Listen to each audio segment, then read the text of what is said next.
আসসালামু আলাইকুম।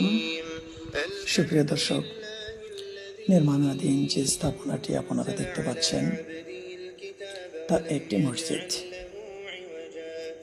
মসজিদটির অবস্থান ব্রহ্মপুত্র নদীর ওপারে জেলখানার চর নামক স্থান,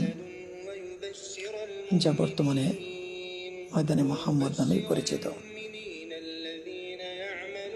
এই মসজিদটি আব্দুল হাই রহমানী পীর সাহেবের সাবেক তত্ত্বাবধানে নির্মিত হচ্ছে। ধারণা করা হচ্ছে যে এটি হবে ময়মনসিংহের সবচেয়ে বড় একটি মসজিদ।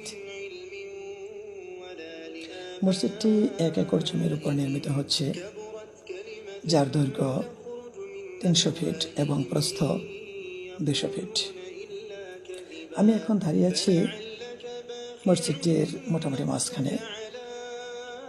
মসজিদটি এখন পর্যন্ত 4 সারিতে 48টি পিলার দেওয়া হয়েছে।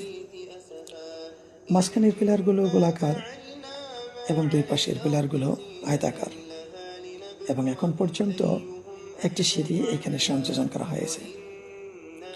পরিকল্পনাধীন রয়েছে আরও 2টি সিঁড়ি।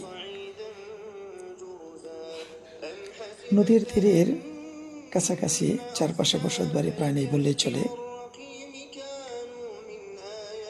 এক পাশে রয়েছে দিগন্ত জোড়া ফসলের মাঠ, আর সারি সারি বৃক্ষ তো রয়েছেই। সেজন্য কোলাহল কলরব নেই বললেই চলে। সেই সাথে রয়েছে নির্মল ও শোষিত